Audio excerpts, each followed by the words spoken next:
Trois invités avec nous chaque soir pour décrypter les mouvements de la planète marché. David Belloc est à nos côtés, gérant et stratégiste chez Mirova. Bonsoir David. Bonsoir Grégoire. Gilles Guiboud nous accompagne, le directeur des actions européennes d'AXA IM. Bonsoir Gilles. Bonsoir Grégoire. Et bienvenue à Nabil Milali qui est avec nous également ce soir, gérant stratégiste au sein des équipes multi-asset et overlay d'Edmond Rothschild Asset Management. Bonsoir et bienvenue Nabil. Bonsoir Grégoire.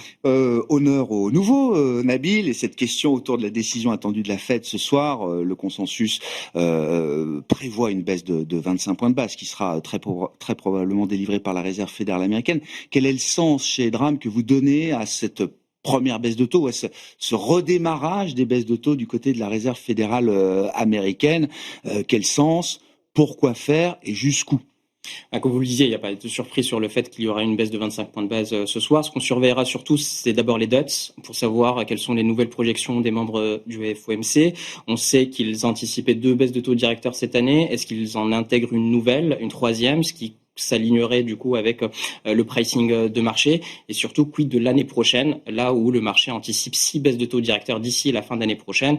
Il sera intéressant de voir si le FOMC reste sur une seule baisse de taux comme c'était le cas lors du dernier SEP, ou s'il faudra en intégrer davantage. SEP, ce sont les projections économiques et monétaires qui sont faites tous les 3 mois par la Réserve fédérale, les équipes de la Réserve fédérale américaine. Exactement. Et donc, ce qui serait intéressant, c'est que ce qui est sûr, c'est que ces DUTS ne vont pas s'aligner sur les attentes de marché qui sont assez agressives, comme je le disais.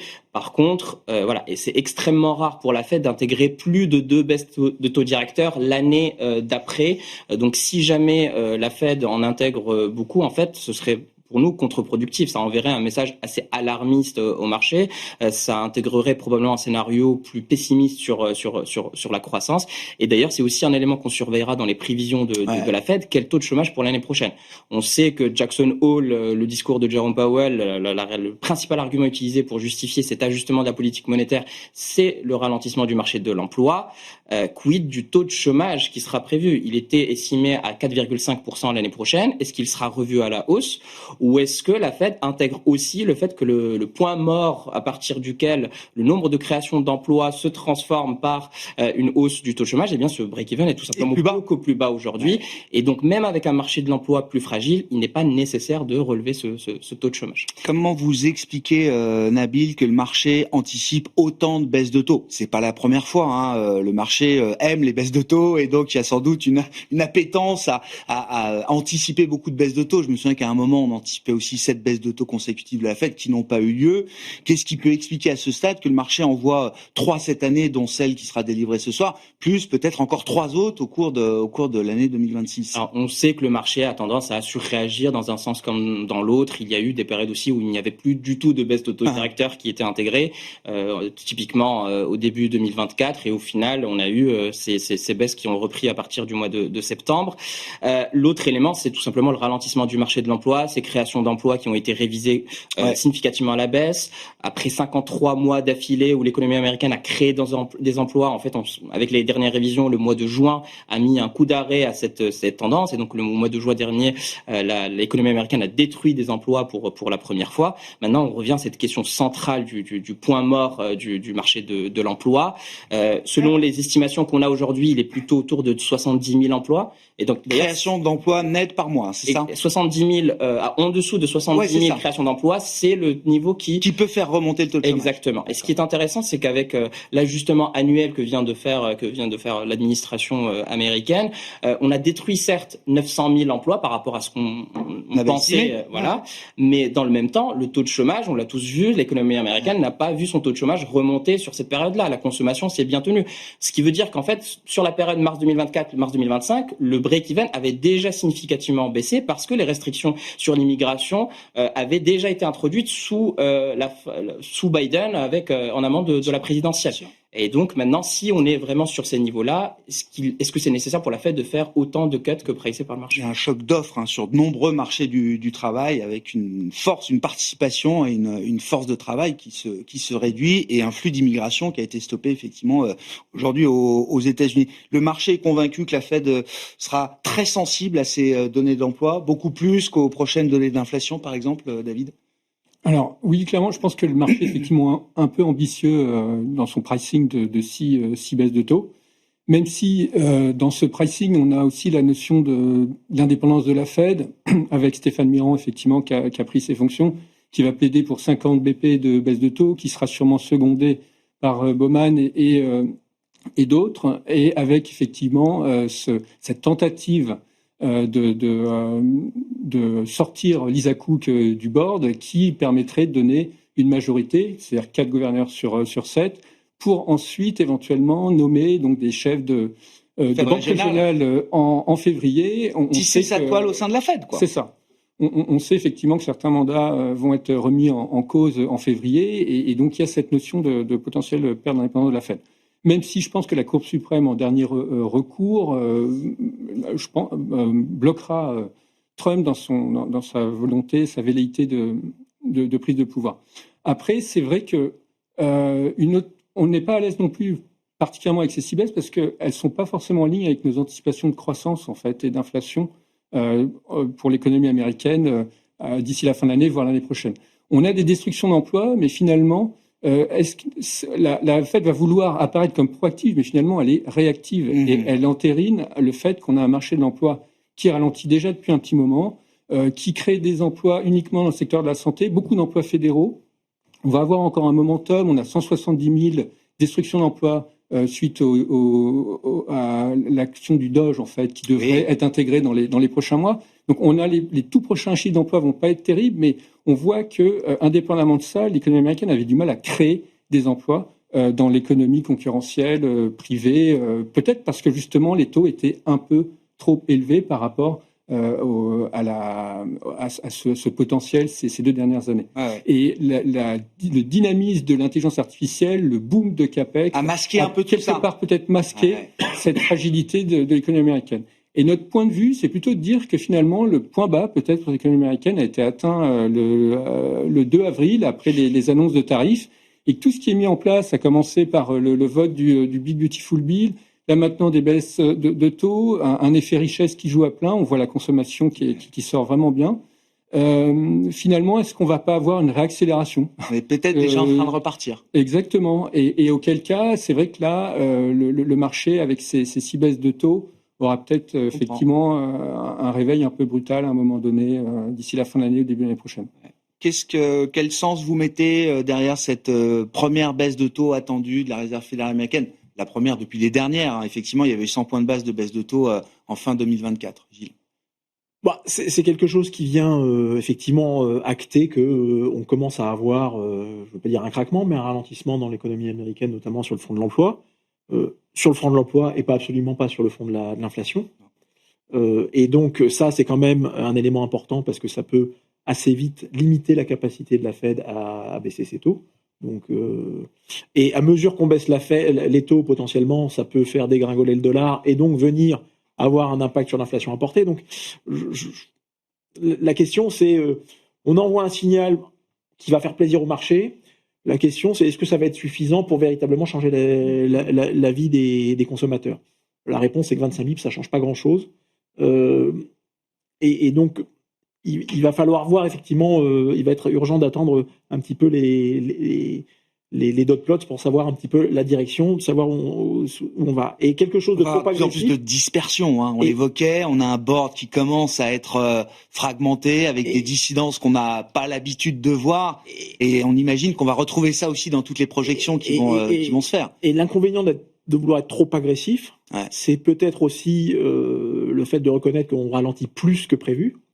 Et à ce moment-là, on a quand même une dichotomie qui se fait entre ce que dit le marché des taux et ce que dit le marché des actions. Les marchés actions qui, eux, ne voient pas de ralentissement. Ne voient pas de ralentissement. Alors, on a toujours cette problématique aux États-Unis, c'est qu'en réalité, on regarde le marché américain avec des yeux béats d'admiration. La réalité, c'est quand on regarde aujourd'hui le marché américain, on regarde en réalité les 7 magnifiques qui représentent 35% de la cote, qui sont les sociétés qui sont les plus internationales du marché américain et donc qui profitent sur leurs chiffres de la baisse du dollar, là où ça va peser sur les sociétés américaines. Mais que la réalité, c'est que pour toutes les autres sociétés américaines, la baisse du dollar, c'est plutôt un problème, parce qu'il y a quand même beaucoup d'intrants qui sont achetés à l'étranger et donc qui viennent peser sur les marges. Et le message, on a eu un certain nombre de conférences récemment à la rentrée avec les sociétés industrielles. Et le message qu'on reçoit, c'est qu'en réalité, les sociétés sont plutôt à dire, aujourd'hui on est plutôt plus prudent, on n'a pas vu l'impact des tarifs, on commence à le voir, et de deux choses l'une. L'impact des tarifs, soit on le passe aux consommateurs et c'est de l'inflation, et à ce moment-là, on aura un problème pour baisser les taux de manière trop importante, ou alors on ne le passe pas aux consommateurs, et à ce moment-là, ça va être nos marges. Donc, moi j'aurais tendance à vouloir penser qu'on n'est absolument pas sorti du bois, qu'il est encore temps d'être un peu prudent, et que, oui, aux États-Unis, on a un truc exceptionnel qui s'appelle les 7 magnifiques, mais qui en réalité viennent polluer véritablement la lecture de l'ensemble du marché, y compris en termes de croissance des résultats par action. Oui, ça distord complètement les analyses, les agrégats qu'on peut regarder. Il y a plus de croissance aux États-Unis, non, il n'y a pas plus de croissance. Non. Si on retraite de ce qui monte, alors c'est toujours pareil. C'est toujours une lecture qui est un peu biaisée, mais la réalité, c'est que ce qui monte, c'est cette société. Et donc, c'est quand même intéressant de faire ce travail d'observation, de dire, voilà, une fois qu'on a retraité ça, le reste de l'économie va pas forcément si bien que ça. Alors, c'est pas la catastrophe, l'économie tient, la consommation tient. Maintenant, ce qu'on voit, c'est que on observe, et c'est ce que disait Walmart récemment, ils observent tous les jours un down trading. Et on voit bien que, alors il y a l'ultra-luxe qui tient, mais le luxe, on va dire, d'entrée de gamme, est plutôt en train de souffrir pour aller, on va plus sur le monogramme. Ça se polarise. On va plus sur l'entrée de gamme des marques françaises. On va sur du Coach et qui sont ce qu'ils appellent le affordable luxury, qui est une notion. Voilà. Le luxe abordable. C'est qui est un peu antinomique. Voilà. Donc un peu de méfiance tout de même. Quel impact on peut attendre de cette baisse de taux et de peut-être quelques autres qui pourraient suivre? Gilles évoquait le point sur le dollar. Nabil, quelle est la vue chez Edram que vous avez à ce stade sur le dollar, qui a déjà, en tant qu'indice, dévissé de 10% depuis le 1er janvier, avec des baisses parfois plus importantes face à certaines devises de référence. Donc il y a l'euro, bien sûr. Je regardais aussi le réal brésilien ce matin, alors qui est une grande devise émergente, certes, qui est souvent considérée comme une des devises les plus faibles au monde. Le dollar, face à une devise réputée faible, a perdu 15% depuis le 1er janvier. Est-ce qu'on arrive à un niveau où quand même il y a un plancher, quelque chose qui peut maintenir le niveau du dollar, ou est-ce que la fragilité est toujours là? Alors on était négatif sur le dollar depuis le début de l'année. On avait à peu près les niveaux actuels en tête. Donc on s'approche de niveaux qui devraient voir plutôt une stabilisation du dollar. Si on s'approche des 1,20 par exemple. Beaucoup est intégré déjà. Exactement. Une bonne partie des facteurs baissiers sur le dollar ont été intégrés. Donc on peut imaginer typiquement un sell de news après la décision de la Fed de faire cette baisse de taux directeur.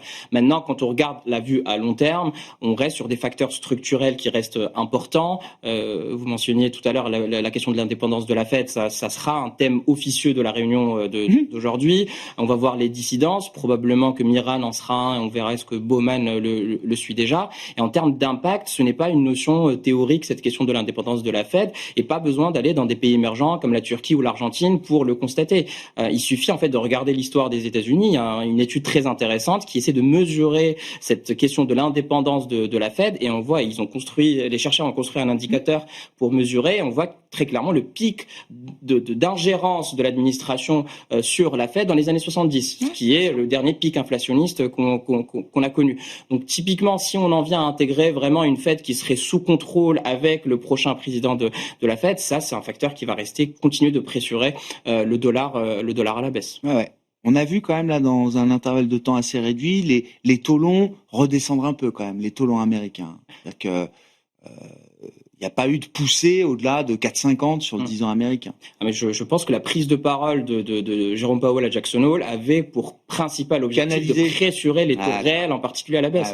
Parce que le discours de Jackson Hole, c'est d'admettre que certes, on aura de l'inflation, on s'y attend, on va voir l'impact des tarifs se diffuser petit à petit, mais on va regarder au travers. Il n'a pas utilisé le terme transitoire, mais voilà, en sous-texte, c'était clairement ça l'idée. Waller l'a utilisé, par contre. Il a dit qu'il était de retour dans la team transitory. Et donc, voilà, de l'autre côté, par contre, on est prêt à faire plusieurs séries de baisse de taux directeurs. Et donc ça pressure les taux réels à la baisse.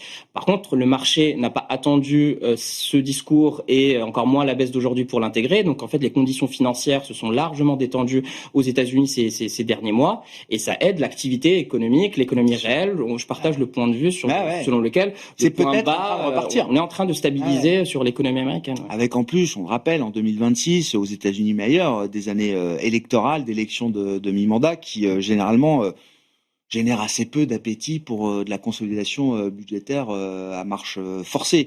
Sur le statut du dollar, où est-ce qu'on en est là? Est-ce que les choses sont à peu près équilibrées désormais en termes de risque, ou est-ce qu'il y a encore un risque baissier important sur le dollar? Alors nous, effectivement, on était négatif dollar et on reste négatif dollar. Je pense qu'il y a encore un potentiel baissier, même si on allait un peu vite.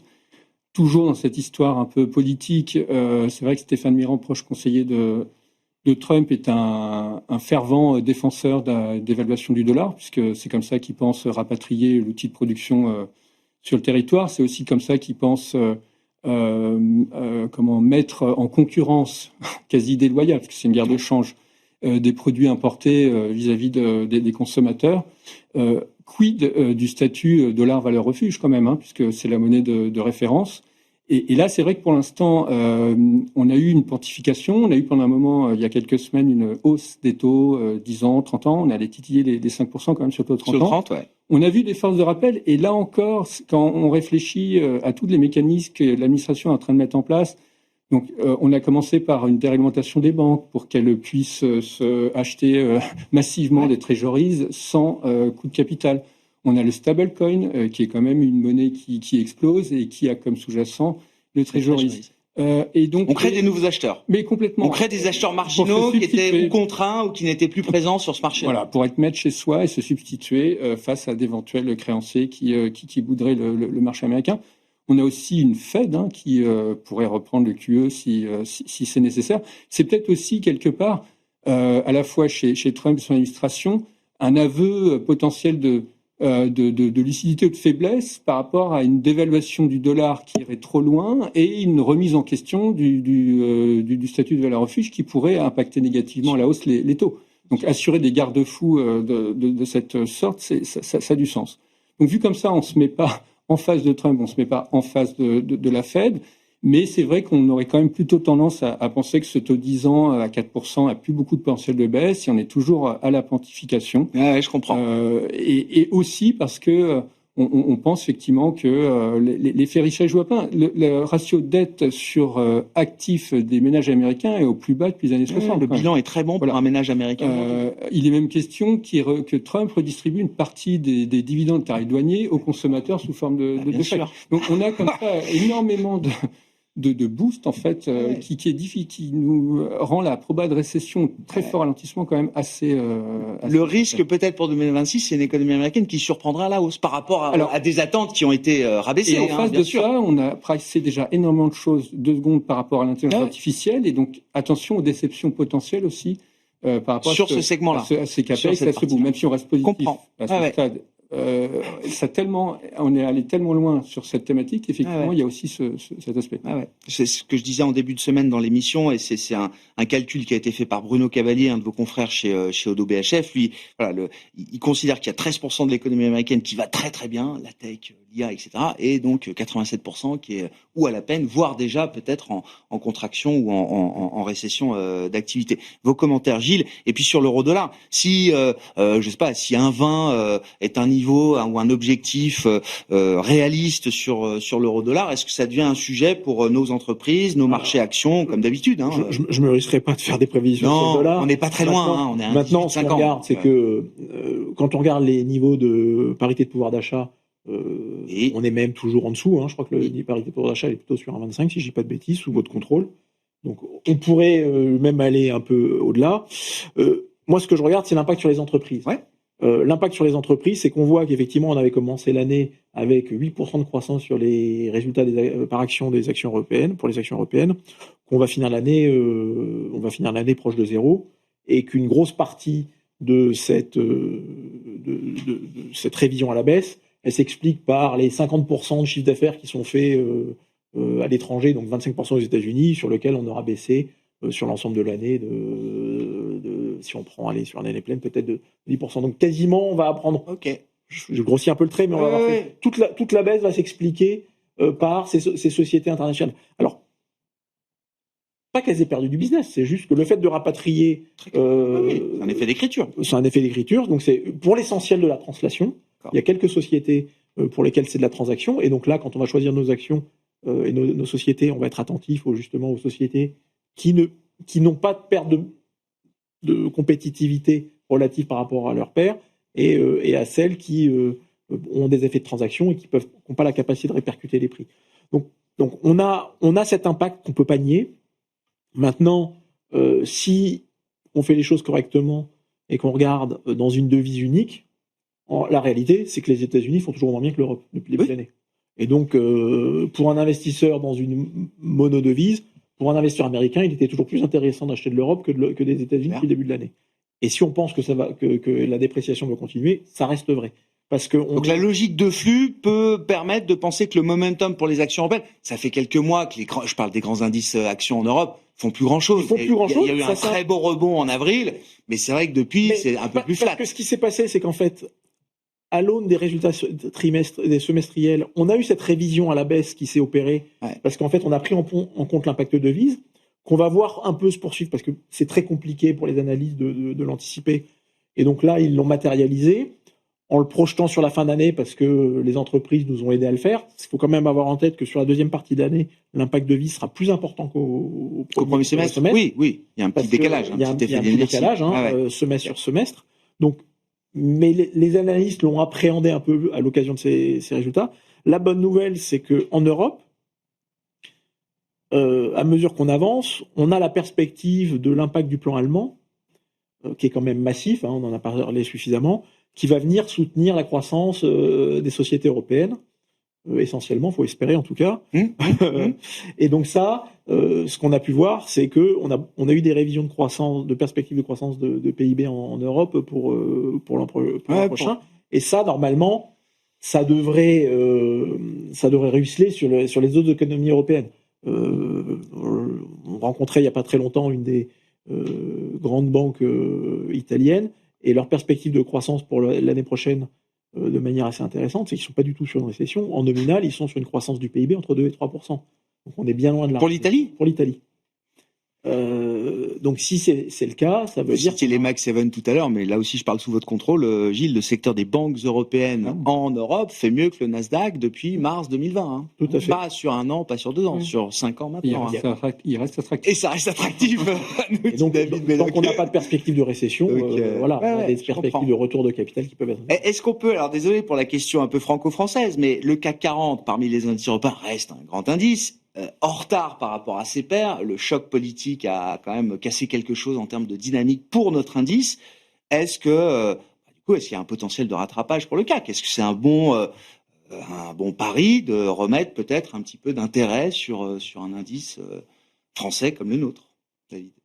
Alors, tactiquement, il y a sûrement un rattrapage. Si on en croit les niveaux de spread sur le marché du crédit des corporates françaises, on n'a pas eu d'impact d'émission de Le verrou. souverain est pénalisé.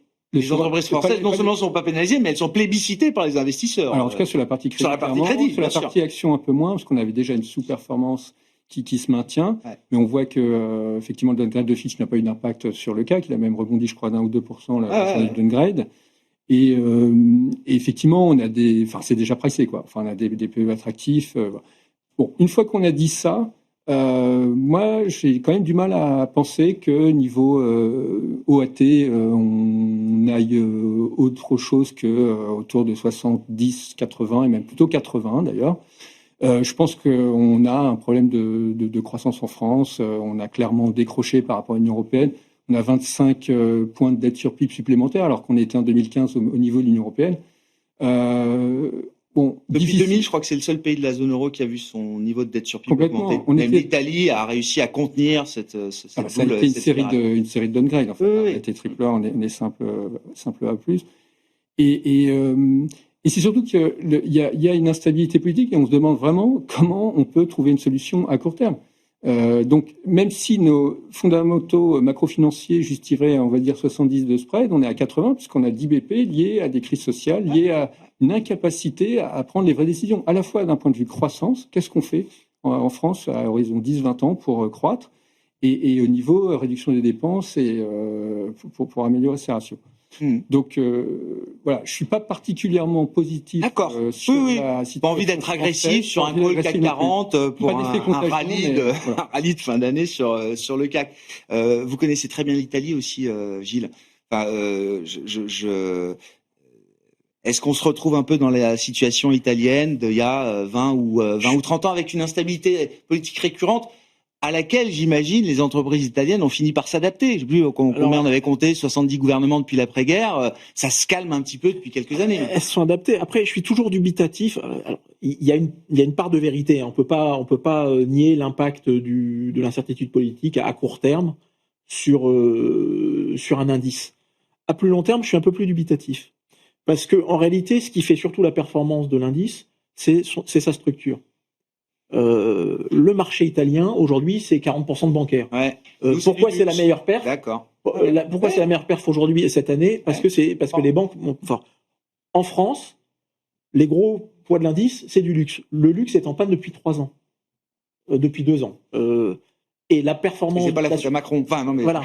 Et c'est pas les problèmes internes. Oui. Donc...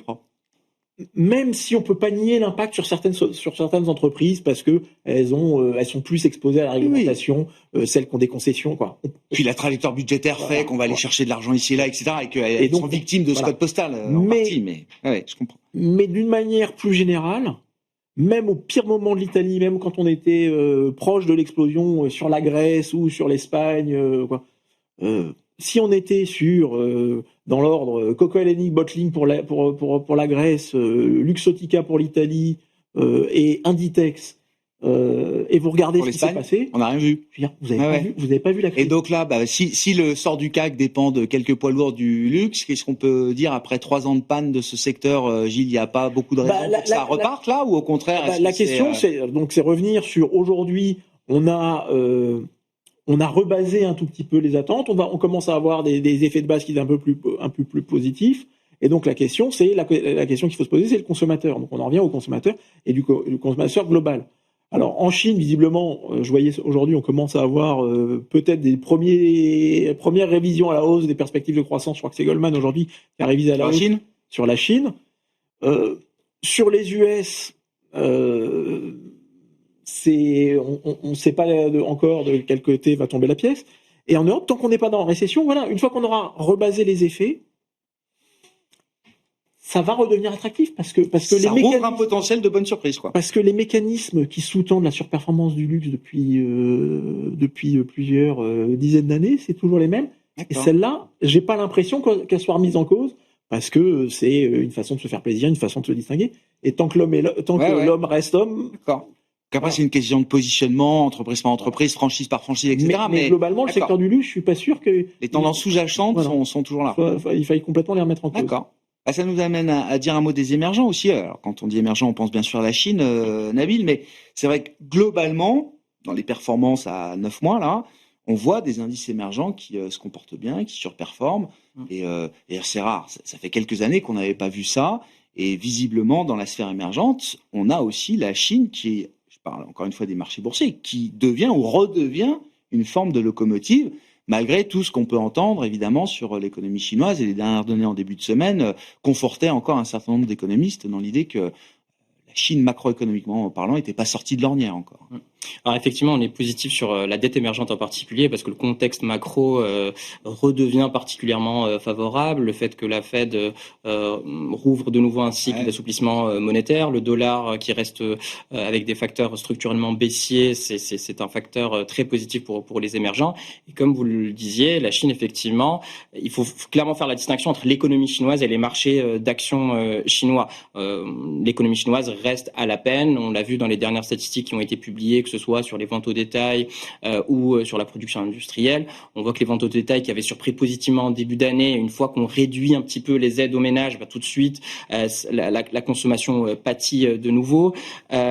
Sur les exportations aussi, on a un trend au ralentissement petit à petit. Alors c'est surtout le cas des exportations vers les États-Unis, mais pour l'instant c'est bien compensé par des stratégies de contournement, typiquement des produits qui sont envoyés vers d'autres pays asiatiques en particulier. Et surtout, en fait, on a toujours l'impression que bad news is good news en Chine, dans la mesure où systématiquement les investisseurs réintègrent davantage de soutien de la part des autorités. Alors on n'attend pas un soutien massif d'un plan budgétaire de stratosphérique, mais il suffit qu'ils continuent de mettre les moyens pour stabiliser la croissance, pour que les marchés financiers réagissent positivement. Et enfin, la consommation des ménages ralentit, mais on voit aussi ce qu'on voit aussi dans d'autres pays, une allocation de la part des Chinois vers des placements boursiers qui sont de plus en plus importants et donc qui aident aussi un facteur flux qui n'est pas à négliger totalement. Et plus globalement sur toute la classe d'actifs émergents et en particulier sur la dette émergente, on voit des flux qui commencent à être très puissants de retour des investisseurs, des retours assez massifs vers cette classe d'actifs. Sur les actions chinoises, alors il y a l'aspect domestique effectivement avec des flux internes qui se réorientent sans doute aussi après la crise de l'immobilier en Chine, bien sûr. Est-ce qu'il y a un effet technologique ? C'est-à-dire que c'est aussi la prise de conscience que la Chine devient une puissance technologique, alors égale, équivalente, bientôt équivalente à celle que représentent les États-Unis. Quand on voit la décision de Pékin de recommander fortement à ces groupes technologiques de se priver des équipements ou des puces Nvidia, est-ce que ça veut dire que la Chine est prête à un découplage encore plus profond technologique d'avec les États-Unis ? En tout cas, ce qui s'est passé ce matin, c'était très intéressant parce que l'annonce de l'interdiction pour les groupes chinois d'acheter ces puces Nvidia, finalement, ça s'est traduit par une surperformance très importante du Hang Seng Tech par rapport au reste de la cote, une surperformance de près de 3% ce matin. Ça montre bien que dans l'esprit des investisseurs, aujourd'hui, les groupes chinois peuvent se passer de ces puces. Alors, c'est les puces les moins performantes de Nvidia, bien sûr, mais en tout cas, il y a visiblement des progrès technologiques qui permettent en tout cas d'avoir cette confiance-là dans les groupes technologiques chinois. Le résultat ont été plutôt bons ces dernières semaines et on voit, oui, globalement, la thématique d'une confrontation technologique entre les groupes chinois et les groupes américains s'imposer comme thématique de marché. Et d'un point de vue valorisation, par contre, il n'y a pas photo. D'un côté, les valorisations américaines qui sont à des niveaux très élevés, la Chine continue d'accuser un petit peu de retard. C'est un bon arbitrage, c'est même une stratégie même de couverture, parce qu'on doit avoir de la tech américaine, j'imagine, dans un portefeuille global, David, mais mettre un peu de tech chinoise, ça permet de couvrir aussi certains risques peut-être qui pèsent sur la tech américaine en raison de ses valorisations, par exemple. Alors oui, clairement, ils ont leur instant DeepSeek, C'est vrai. Ça a commencé l'hiver dernier, ça se prolonge. Le 20 janvier dernier, le jour de l'investiture de Donald Trump, c'était aussi le moment DeepSeek. Et ils ont tout intérêt, y compris les autorités, puisqu'en fait c'est un substitut à l'effet richesse au niveau de l'immobilier. On voit qu'il y a clairement une surcapacité immobilière. Donc en fait, les épargnants, puisqu'ils épargnent pour leur retraite, se détournent de l'immobilier pour aller jouer ces marchés actions sur des valorisations attractives et effectivement une technologie qui est bien présente. Et je pense à un régime chinois qui est prêt à accompagner en fait ce momentum de intelligence artificielle en Chine. Donc, ils sont plus dans l'idée de mettre la tech ou certains segments de l'économie privée au pas, comme on a pu le voir dans la période Covid. C'est-à-dire que c'est plus, c'est plus cette idée-là. Enfin, en tout cas, effectivement, ils reviennent un peu. La prospérité commune, ça passe aussi par des groupes technologiques qui sont capables de tenir leur rang, quoi. Alors, tout est relatif avec le Xi Jinping, mais effectivement, on sent qu'il revient un peu sur cet aspect pour l'animal spirit de marché qui joue à plein et qui est peut-être une façon pour eux de sortir par le haut, parce que c'est vrai, comme ça a été dit, au niveau production industrielle, conso, chômage, exportation, moins 30% d'exportation par rapport aux US. Ils ont des surcapacités, ils ont une déflation dans le secteur auto, puisqu'en fait, les jeunes pousses se font manger tout cru par les constructeurs en place. Donc, on voit qu'il y a quand même des gros challenges sur cette économie chinoise. Ça, étant donné qu'ils sont quand même niveau technologie et innovation assez à la pointe sur cette intelligence artificielle, il y a effectivement quelque chose à jouer de ce point de vue. Et plus généralement sur la thématique émergente, oui, la Fed va reprendre la base des taux, ça va permettre aux banques centrales émergentes également de suivre le mouvement pour des valos finalement et des croissances de PR qui sont complètement correctes par rapport à ce qui existe sur le marché actuellement. Donc c'est une bonne diversification. Ensuite, l'émergent cyclique asiatique peut bénéficier à plein d'un rebond de la croissance globale et de ces baisses de taux. Donc oui, pour le long émergent, à la fois dette et action d'ailleurs.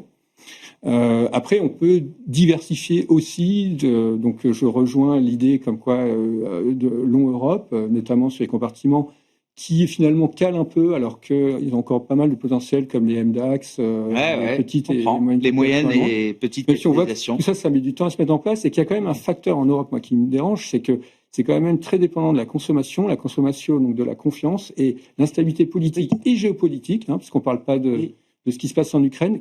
Il y a un petit sujet de demande intérieure. Il y a un vrai sujet de demande intérieure. Oui. Là où, effectivement, pour les Américains, on a l'impression que c'est pas trop le sujet. Ouais. Donc, mais oui, long Europe en diversification, et notamment sur ces compartiments-là. Oui, bon, sur les small et mid cap, alors européennes et même peut-être spécifiquement françaises, parce que ça a été un des mouvements aussi de début d'été, une espèce de réveil un peu brutal, qui montre aussi d'ailleurs les niveaux de valorisation qui ont peut-être été atteints sur cette classe. On avait vu qu'effectivement les mid-cap allemandes avaient réagi avant les autres, un peu dans la suite de cette envolée du marché allemand, et que les autres pays étaient restés complètement à la traîne. Alors j'ai pas en tête le chiffre pour les small cap françaises, mais je l'ai pour les small cap italiennes. On a plus 50 sur les small cap françaises à peu près. Plus 50 depuis le début de l'année. 50% pour un indice CAC Small, je crois. D'accord, parce que sur l'Italie, sur l'indice Star, on était encore à fin du mois dernier, on était encore à 6%. D'accord. Qu'à 6% par rapport à un marché italien qui était plutôt à plus 26. Donc en fait, les small cap italiennes avaient plutôt eu tendance à rester en retrait. Et donc, on n'a pas eu encore cet engouement. On a vu effectivement une accélération au cours de l'été. Là aussi, je pense que c'est lié aussi à des éléments de structure, parce que dans le CAC Small, on a quelques sociétés. Abivax, Excel. Non, mais on en a parlé hier avec un gérant qui était très content d'avoir eu du Abivax en portefeuille quand il fallait en avoir. Donc, on n'a pas eu. Bien parlé. Il n'y a pas forcément eu tout ça sur. Pas un rallye général encore. C'est pas un rallye général. Et donc, effectivement, on a une partie du marché qui reste en retrait et qui devrait profiter effectivement d'un contexte où les taux sont un peu plus bas et où on a effectivement un retour de l'appétit pour le risque, et avec des valorisations qui restent quand même en décote toujours par rapport aux marchés principaux. Et pour des niveaux de croissance, parce que c'est quand même ça aussi qui est intéressant, c'est qu'on a des niveaux de croissance par action qui maintenant sont de nouveau en ligne, voire légèrement supérieurs aux plus grandes capitalisations. Donc il n'y a pas de raison nécessairement de rester en retard, surtout que normalement on n'a plus peur de la moindre liquidité, puisqu'on a cette folie pour les liquides. Vous faites la transition pour mon dernier quart d'heure qui arrive, qui va nous ramener dans l'univers non coté. On va parler d'infrastructure, donc ce sera un peu différent comme sujet. Tiens, juste si garder la parole, alors c'est pas la question de la liquidité en tant que telle, mais c'est la question des standards et des réglementations boursières que Donald Trump remet sur le devant de la scène. C'est pas un sujet nouveau, mais la question de la tyrannie des trimestriels. Est-ce que c'est une bonne chose pour déployer sereinement des stratégies d'entreprise qui nécessitent parfois des horizons de moyen long terme? Alors, j'ai jamais compris personnellement quel pouvait être l'intérêt, quand on veut être un gérant de moyen long terme, d'avoir des résultats trimestriels.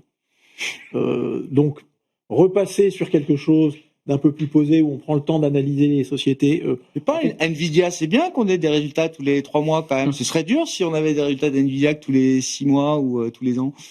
Je pense qu'effectivement. Il y a des boîtes qui méritent quand même. On regarde un peu. mais ça crée de la volatilité. Ça crée énormément de volatilité. Mais de la même façon que avoir des horaires de cotation ultra élargis. Si on pense qu'un marché à un moment donné c'est un endroit où on doit confronter l'offre et la demande, au plus on élargit les heures de cotation, au moins on a de chances de confronter l'offre et la demande. Donc je suis pas complètement convaincu. Une forme de course en avant là, vous dites, de fuite en avant sur. Je peux comprendre pourquoi il peut y avoir des intérêts, mais d'un point de vue de l'investisseur, ça crée de la volatilité. Les trimestriels ou pas? Il nous reste 30 secondes. 30 secondes. Effectivement, le problème, c'est quand les managements doivent respecter des objectifs trimestriels et finalement, aux dépens des vraies décisions stratégiques, que ce soit recherche, développement, CAPEX, etc. Donc là, il y a ça, c'est le travail de communication qu'ils ont à faire avec le marché, avec les analystes, avec ces gens-là, voilà, donc, d'une certaine manière. Mais il y a quand même une histoire de transparence, et quand vous dites moins de volatilité, j'en suis pas forcément convaincu, parce que ne pas avoir de résultats pendant 6 mois, ça peut créer soit des manipulations de cours, et c'est pour ça que les États-Unis en 1970 sont passés au trimestriel, soit effectivement des gros décrochages. Je pense qu'il faut, dès qu'il y a quelque chose qui nécessite d'être communiqué, on s'adresse au marché, quel que soit le. Oui, mais ça nécessite pas nécessairement une fréquence trimestrielle. Voilà, donc un besoin de transparence sans forcément qu'il y ait une fréquence trimestrielle. Bon, tout à fait. On verra ce qu'il advient de ce débat qui n'est pas nouveau, effectivement, et Donald Trump avait déjà eu cette proposition, je crois, à l'occasion de son premier mandat. Merci beaucoup, messieurs. Merci à vous trois d'avoir été invités de Planète Marché ce soir. Gilles Guiboud, responsable des actions, directeur des actions européennes chez AXA IM, David Belloc, gérant stratégie chez Mirova, et Nabil Milali, gérant et stratégiste au sein de l'équipe multi-asset et overlay d'Edmond Rothschild Asset Management.